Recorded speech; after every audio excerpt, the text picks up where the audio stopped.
जय हिंद दोस्तों, स्वागत है आप सभी का आपके अपने यूट्यूब चैनल करेक्ट एग्जाम में। दोस्तों आज हम पढ़ने वाले हैं जीव विज्ञान से संबंधित महत्वपूर्ण प्रश्न। दोस्तों यह एक ऐसा टॉपिक है जहां शहरी प्रतियोगी परीक्षा में खासकर रेलवे के एग्जाम में 1 से 2 प्रश्न बनते ही बनते। दोस्तों मैंने इस वीडियो में जीव विज्ञान से संबंधित टॉप 30 क्वेश्चन लिए और जितने भी क्वेश्चन है ये सभी क्वेश्चन सेलेक्टर इंपॉर्टेंट है और परीक्षा की दृष्टि से अति महत्वपूर्ण है। तो दोस्तों आप लोगों से निवेदन है वीडियो को बिना स्किप किए शुरू से अंत तक जरूर देखिएगा और वीडियो अच्छा लगे तो प्लीज़ चैनल को सब्सक्राइब करना मत भूलिए। चलिए दोस्तों मैं प्रश्न की शुरुआत करते हैं और आज का हमारा पहला प्रश्न है, श्वेत रक्त कणिकाओं को अन्य किस नाम से जाना जाता है। दोस्तों जो श्वेत रक्त कणिकाएं होती हैं उन्हें हम ल्यूकोसाइड के किस नाम से ल्यूकोसाइड के नाम से जानते हैं, इसे ध्यान में रखिएगा। अगला प्रश्न है, डब्ल्यूबीसी के अपेक्षा आरबीसी में क्या नहीं पाया जाता। दोस्तों इसका राइट आंसर हो जाएगा केंद्रक। क्या केंद्रक दोस्तों डब्ल्यूबीसी के अपेक्षा आरबीसी में नहीं पाया जाता। ये यहाँ से एक प्रश्न और बनता है दोस्तों, डब्ल्यूबीसी का क्या होता है, फुल फॉर्म क्या होता है। तो दोस्तों जो डब्ल्यूबीसी का फुल फॉर्म होता है वो क्या होता है, वाइट ब्लड कार्पल्स। क्या होता है, वाइट ब्लड कार्पल्स होता है। यदि हम आरबीसी की बात करते हैं तो आरबीसी का जो फुल फॉर्म होता है दोस्तों क्या होता है, रेड ब्लड कार्पल्स। क्या होता है, रेड ब्लड कार्पल्स होता है। अगला प्रश्न है, टी लिम्फोसाइड का पालन पोषण कहाँ होता है। तो दोस्तों जो टी लिम्फोसाइड होता है उसका पालन पोषण ल्यूकोसाइड में, किसमें, ल्यूकोसाइड में होता है। Very very most important question दोस्तों, इसे ध्यान में रखिएगा।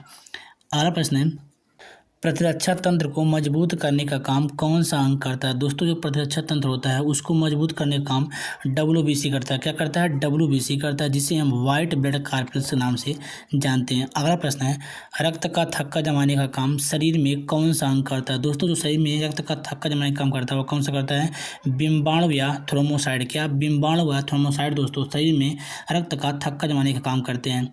अगला प्रश्न है, कौन सी बीमारी होने पर रक्त का थक्का नहीं जमता है। दोस्तों जो इसका राइट आंसर होगा हीमोफीलिया अथवा डेंगू। क्या, हीमोफीलिया और डेंगू बीमारी होने पर रक्त का थक्का नहीं जमता है। ठीक, इसमें यह भी ध्यान रखिएगा कि जो रक्त का थक्का होता है उसको जमाने में 2 से 5 मिनट, कितना, 2 से 5 मिनट का समय लगता है। Very very most important question दोस्तों, यह प्रश्न कई परीक्षाएं पूछा गया है, इसे ध्यान रखिएगा।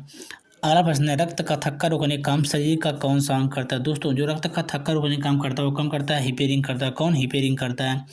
अगला प्रश्न है, ब्लड ग्रुप की खोज किसने की थी। दोस्तों जो ब्लड ग्रुप है उसकी खोज कार्ल लैंड स्टीनर वैज्ञानिक, किसने, कार्ल लैंड स्टीनर वैज्ञानिक ने दोस्तों ब्लड ग्रुप की खोज की थी। अगला प्रश्न है, सर्वदाता ब्लड ग्रुप कौन सा होता है। दोस्तों जो सर्वदाता ब्लड ग्रुप होता है वो कौन सा होता है, ओ माइनस होता है। यदि हम बात करते हैं सर्वग्राही की तो ए बी प्लस होता है। क्या होता है, ए बी प्लस होता है। Very very most important question दोस्तों, इसे ध्यान रखिए, यह प्रश्न कई परीक्षा में पूछा गया है। अगला प्रश्न है,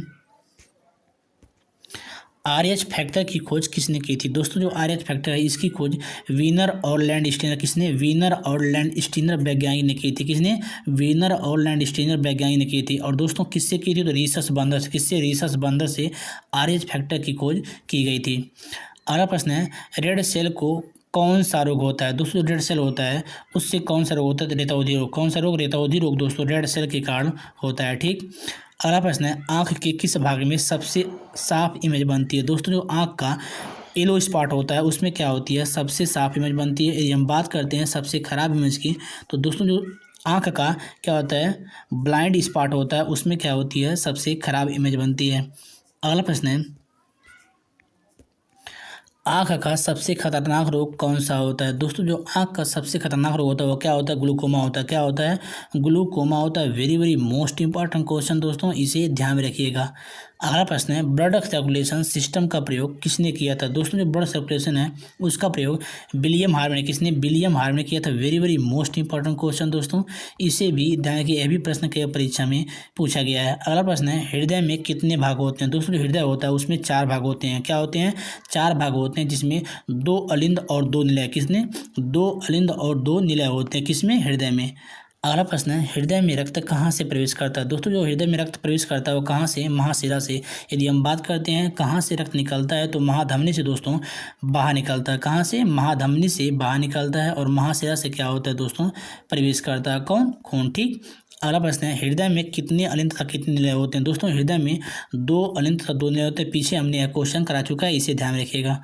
अगला प्रश्न है, ब्लड को ऑक्सीजन कहाँ से मिलता है। दोस्तों ब्लड होता है उसको ऑक्सीजन फेफड़ा से, कहाँ से, फेफड़ा से मिलता है, इसे ध्यान में रखिएगा।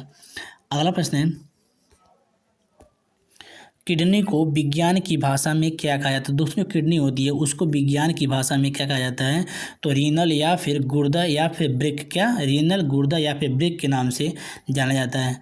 अगला प्रश्न है किडनी की इकाई क्या कहलाती है। दोस्तों जो किडनी की इकाई होती है उसे हम नेफ्रॉन बोलते हैं। Very very most important question दोस्तों, इसे ध्यान रखिए, यह प्रश्न कई परीक्षा में पूछा गया है। अगला प्रश्न है शरीर की इकाई क्या कहलाती है। दोस्तों शरीर की इकाई होती है उसे हम कोशिका बोलते हैं। क्या बोलते हैं? सेल या फिर कोशिका बोलते हैं दोस्तों शरीर की इकाई को। यदि हम बात करते हैं दोस्तों स्वतंत्रता की इकाई, दोस्तों जो स्वतंत्रता की इकाई होती है उसे हम एल्बुलाई बोलते हैं। क्या बोलते हैं? एल्बुलाई बोलते हैं। अगला प्रश्न है यूरिन का उत्सर्जन क्या कहलाता है। दोस्तों जो यूरिन का उत्सर्जन होता है उसे हम यूरोटाइलिक क्या बोलते हैं? यूरोटाइलिक बोलते हैं। Very very most important question दोस्तों, इसे भी ध्यान में रखिएगा। अगला प्रश्न है मनुष्य में कितने चैम्बर होते हैं। दोस्तों मनुष्य होते हैं उसमें कितने चैम्बर होते हैं? 4 चैम्बर होते हैं। यदि हम बात करते हैं सरीसृप की तो उसमें दोस्तों जो सरीसृप या फिर रेंगने वाले होते हैं उसमें 3 चैम्बर होते हैं। यदि हम बात करते हैं मछली की दोस्तों तो मछली में 2 चैम्बर, कितने? 2 चैम्बर होते हैं। यदि हम बात करते हैं पक्षी या फिर स्तनधारी की तो उसमें 4 चैम्बर होते हैं। Very very most important question दोस्तों, इसे ध्यान रखें, यहाँ से प्रश्न कई परीक्षा में पूछा गया है। अगला प्रश्न है किस मछली को डॉग फिश के नाम से जाना जाता है। दोस्तों जो शार्क मछली होती है उसे हम डॉग फिश के नाम से, किस नाम से? डॉग फिश के नाम से जानते हैं। अगला प्रश्न है उड़ती हुई लोमड़ी के नाम से किसे जाना। दोस्तों जो चमगादड़ होती हैं उसे हम उड़ती हुई लोमड़ी के नाम से जानते हैं। Very very most important question दोस्तों, इसे ध्यान रखिएगा। अगला प्रश्न है किडनी में रक्त का शुद्धिकरण क्या कहलाता है। दोस्तों किडनी होती है उसमें रक्त का शुद्धिकरण अल्ट्रा फिल्ट्रेशन, क्या? अल्ट्रा फिल्ट्रेशन कहलाता है, इसे ध्यान रखिएगा। अगला प्रश्न है नेफ्रॉन में प्यालीनुमा संरचना क्या कहलाती है। दोस्तों नेफ्रॉन होता है उसमें प्यालीनुमा संरचना क्या कहलाती है? वोमन सैंपल, क्या? वोमन सैंपल कहलाती है, ठीक, इसे ध्यान रखिएगा। अगला प्रश्न है यूरिन का हल्का पीला रंग किसके कारण होता है। दोस्तों यूरिन का हल्का पीला रंग होता हुआ यूरोक्रोम, किसके? यूरोक्रोम के कारण होता है। यदि बात करते हैं यूरोक्रोम का निर्माण कहाँ होता है तो हीमोग्लोबिन के विखंडन से, किससे? हीमोग्लोबिन के विखंडन से दोस्तों यूरोक्रोम का निर्माण होता है। Very very most important question दोस्तों, इससे ध्यान के प्रश्न के परीक्षा में पूछा गया है। अगला प्रश्न है पब्लिक टॉयलेट में तीसरी गंध किसके कारण होती है। दोस्तों जो पब्लिक टॉयलेट होता है उसमें तीसरी गंध किसके कारण? अमोनिया गैस के कारण, किसके कारण? अमोनिया गैस के कारण होती है।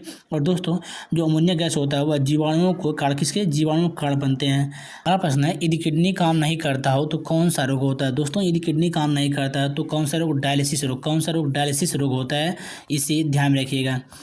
अगला प्रश्न है किडनी का बाहरी भाग क्या कहलाता है। दोस्तों किडनी होता है उसका बाहरी भाग कोर्टेक्स क्या कहलाता है? कोर्टेक्स कहलाता है। यदि हम बात करते हैं आंतरिक भाग की तो दोस्तों किडनी का आंतरिक भाग होता है वह मेडुला, क्या कहता है? मेडुला कहलाता है। अगला प्रश्न है यूरिया का निर्माण किस वैज्ञानिक द्वारा किया गया। दोस्तों जो यूरिया का निर्माण है वह बोहलर वैज्ञानिक, किसके द्वारा? बोहलर वैज्ञानिक के द्वारा किया गया था। दोस्तों आज का हमारा वीडियो आप लोगों को कैसा लगा कमेंट करके जाइएगा। वीडियो अच्छा लगे तो प्लीज़ चैनल को सब्सक्राइब करना मत भूलिएगा। मिलते हैं किसी वीडियो में, तब तक के लिए धन्यवाद।